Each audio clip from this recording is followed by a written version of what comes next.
السلام عليكم.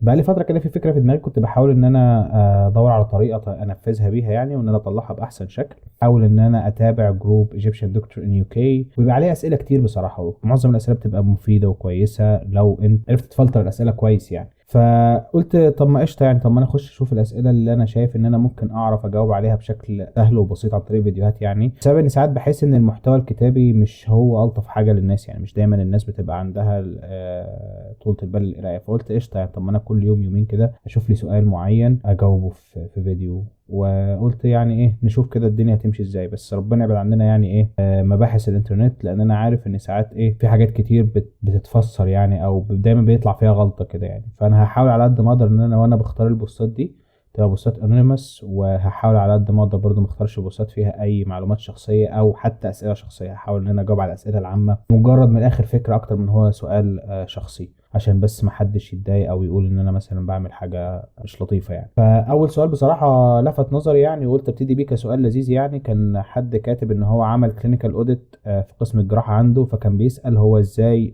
يوثق الشيء ده نفسه. بصراحه عشان اجاوب على السؤال ده محتاج ان انا اقسم السؤال ده لكذا كذا نقطه يعني.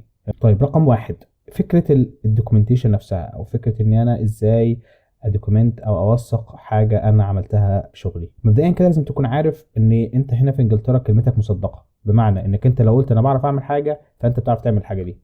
مش هتحتاج ان انت بنسبه كبيره ان انت تجيب ايفيدنس معين يثبت ان انت بتعرف تعمل الحاجه دي. فكونك انك انت بتعرف تعمل الحاجه دي وشرحت في ابلكيشن او سي في ان انت بتعرف تعمل الحاجه دي كويس، وانك انت عملتها مره واثنين وثلاثه، فالناس هتصدقك. طيب امتى احتاج ان انا اعمل ايفيدنس؟ انا شايف ان انت التوقيت اللي انت بتحتاج تعمل فيه ايفيدنس هو التوقيت ان انت بتكون بتقدم على تريننج، مش على نون تريننج جوبز. عشان هو في الابلكيشن نفسه بيسالك هل انت عملت اوديت ولا ما عملتش، وبيطلب منك تتكلم عن الاوديت اللي انت عملته، وفي اخر الابلكيشن بيطلب منك تحط ايفيدنس على الاوديت ده. طيب تعالى كده بس واحده واحده كده نركز في الحته دي. هو لو دلوقتي انا بقدم على تريننج وهو سالني على الاوديت، فهو مستني مني ايه؟ مستني مني ثلاث حاجات. الحاجه الاولانيه، الليفل الاولاني اللي هو انا اعرف يعني ايه اوديت وانا ما اعرفش. فانا لو اعرف يعني ايه اوديت وسمعت عنه او شفته، فده بيديني اتليست 1 بوينت. طيب تاني حاجه ان انا شاركت في اوديت، ودي النقطه التانيه، هل انا شاركت في اوديت ولا لا؟ فده لو انا فعلا شاركت في اوديت فده بيديني 2 بوينتس. البوينت التالت مثلا او الليفل التالت اللي هو بيدور عليه ان انا شاركت في اوديت، كنت الليدر بتاع الاوديت ده، وانا اللي صممته وانا اللي عملته، فده بيديني 3 بوينت. البوينت الرابعه بقى ان انا عملت اوديت افكتيف، يعني مش اوديت وخلاص، عملت اوديت بقى مستواه كان significant، عمل significant contribution للشغل بتاعي، ده بحد ذاته بيديني بوينتس اعلى. طيب هو بيدور على ايه؟ بيدور على زي ما قلت لك على مدى فهمك للاوديت سايكل، هل انت فاهم الاوديت سايكل ولا لا خلال شرحك للي انت عملته. رقم اتنين، هل بيدور على ان انت كنت ليدرشيب في الاوديت ده ولا لا. ورقم ثلاثة، بيدور على الاوديت اللي انت عملته ده افكتيف ولا مش افكتيف. ورقم اربعة، بعد ما يجمع كل النقط دي، هو بيدور بقى على الايفيدنس اللي انت حاطه بخصوص الاوديت. الايفيدنس بتاع الاوديت ممكن يكون بسيط جدا، ممكن يكون حد من الكونسلتنت مثلا عمل لك ريبورت كتب فيه الاوديت او تفاصيل الاوديت، فده يعتبر ايفيدنس. البرزنتيشن اللي انت عملته عن الاوديت ده يعتبر ايفيدنس. لو انت عملت بوستر عن الاوديت ده يعتبر ايفيدنس. لو انت سجلت الاوديت بتاعك مثلا، مجرد ان انت كونك ريجسترد الاوديت ده فده ايفيدنس. بس صدقني مش اهم حاجه الايفيدنس، بس الفكره كلها ان انت لازم تشرح له وتبين له ان انت فاهم السايكل بتاعت الاوديت كويس قوي.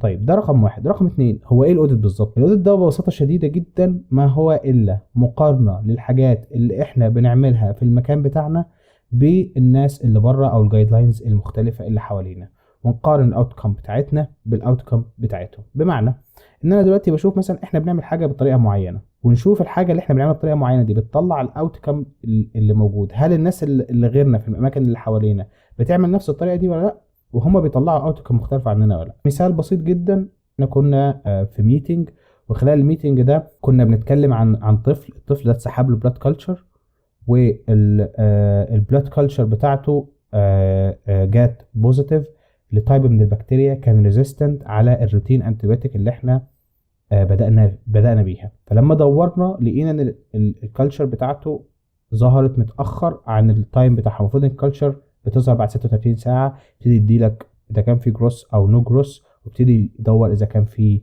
تايب اوف اورجانيزم، ويبتدي يسجست بيزد على التايب اوف اورجانيزم ده، التايب اوف انتيبيوتيك اللي احنا ممكن نديه. فلما لما دورنا على التايمنج بتاع الكالتشر ده، لقينا ان هو ظهر في اكتر من 36 ساعه، كان حوالي تقريبا 48 ساعه او اكتر حبه. تراك الموضوع ده لقيوا ان السبب ببساطه شديده ان هم عندهم مكان محدد لعمل بلاد كلتشرز في كل المدينه اللي احنا فيها دي. مش كل مستشفى عندها مايكروبيولوجي لاب، هي في مايكروبيولوجي لاب كبير مغطي المدينه كلها. كانت البلاد كلتشر دي اتسحبت اوت اوف اورز، يعني كانت بعد الساعه 5، فهي قعدت في المكان اللي المفروض تتحط فيه البلاد كلتشر لحد ما تتبعت للجنرال لاب ده. فده خلاها تستنى اكتر من 8 او 9 ساعات لحد 8 او 9 الصبح اليوم اللي بعده، لحد ما جاء البورتر وخدها. فعملوا اوديت وعملوا تراكنج لكل الارقام اللي موجوده والمواعيد والتواريخ، فلقيوا ان كل البلاد كلتشرز اللي بتتبعت during الوركينج اور نورمال وركينج اور ده من 9 ل 5 بتيجي في ميعادها كويس خالص. لكن البلاد كلتشرز اللي بتتبعت بعد الساعه 5 دي بتتاخر في ظهور النتيجه بتاعتها. وكان في سجشن اتعمل ان هو ازاي نقدر نتفادى هذا الموضوع او نتفادى هذه المشكله، بان احنا بدل ما نعتمد بس ان البلاد كلتشر تتبعت في النورمال وركينج اورز، ان احنا نوفر بورتر اوت اوف اورز ان هو يبقى مسؤول عن، ومش لازم يبقى موجود باستمرار، هو مجرد يبقى اون كول. مجرد ما يبقى في بلاد كلتشر حد بيكلمه، البورتر ده بيجي بياخد العينه دي وعن طريق بوك تاكسي ويروح يودي البلاد كلتشرز للمكان اللي هو الميكروبيولوجي لاب اللي بيغطي المستشفى دي كلها. فهنا الاوديت نفسه كان ان انا ابيك اب الريزلتس بتاعتي واشوف ايه الاوت اوف رينج، بعد كده اقارن البراكتس بتاعي بالبراكتس بتاع الاماكن التانية، وبعد كده ابتدي اقترح او suggest نيو تشينجز كان ان هي تمبروف الاوتكم بتاعي. ده لحد كده دي الاوديت سايكل او الريكومنديشنز بتاعتي. لما ابتدي اعمل تشينجز جديده، فوجود التشينجز الجديده دي بتعمل اوتكم مختلف، ببتدي اقيس الاوتكم الجديد واقارنه بالقديم. لو حصل تحسن في الاوتكم بتاعي عن طريق التشينجز اللي انا عملتها، فانا كده عملت كواليتي امبروفمنت بروجكت وقفلت السايكل بتاعته. فانت لما تيجي تعمل كلينيكال اوديت، كل اللي انت محتاجه انك انت تبتدي تمشي على نفس المنوال ده، تقارن. يعني مثلا تشوف، انت تدور على حالات اللاين انفكشن اللي عندك مثلا في العنايه، وتشوف ايه الحاجات اللي ممكن تتعمل وتتغير. على سبيل المثال، انت ممكن تشوف مثلا الدريسنج بتاع السنترال لاينز بيتعمل كل قد ايه، وتشوف مثلا الجايد لاينز بتقول الدريسنج بتاع السنترال لاينز المفروض يكون كل قد ايه، وتقارن هل هو ده نفس التايمنج بتاع ده هو ده ولا لا. طيب لو هو مش نفس التايمنج، وانت مثلا الدريسنج بتاع السنترال لاينز بيبقى alternative days، واحنا في المكان اللي انت فيه بيتعمل مثلا every 3 days او twice weekly، فبتبتدي ان انت تعمل suggestion جديد بان احنا عايزين نغير الروتين بتاع التشينجينج بتاع الدريسنج بتاع السنترال لاين، وان احنا عايزين نخليه alternating day rather than ان هو يبقى twice weekly. وبعد كده بعد ما تعمل السجيشن ده، المفروض ان انت بعد كده بتاخد الداتا من اول وجديد وتشوف الريت بتاع اللاين انفكشن بتاعك في العنايه عامل ازاي، وتقارن قبل وبعد التغيير. لو حصل تغيير يبقى اذا انت عملت كواليتي امبروفمنت بروجكت، وتبتدي تكتب الكلام ده كله في باوربوينت او برزنتيشن وتقول ايه اللي حصل 1 2 3 4. طيب فده ببساطه شديده موضوع الكلينيكال اوديت. فهو الكلينيكال اوديت ما هو الا حاجه بسيطه ممكن تعملها بتدي لك بوينتس كويسه جدا.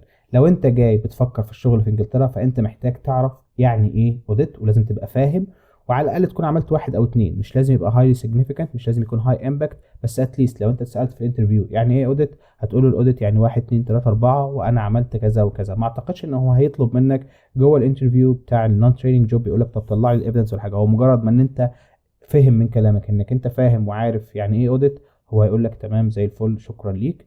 اما اذا انت بتقدم على تريننج جوبز، فساعتها انت تحتاج الايفيدنس بتاعك، والايفيدنس ده ممكن يكون بسيط زي ما قلت لك، ان هو ممكن يكون الريجستريشن بتاع الاوديت او الباوربوينت او البوستر او حتى ريبورت فروم يور كونسلتنت saying ان انت عملت كذا وكذا وكذا. واتمنى اكون فدتكم بالفيديو ده، وانتظروا نفس سؤال جديد. السلام عليكم.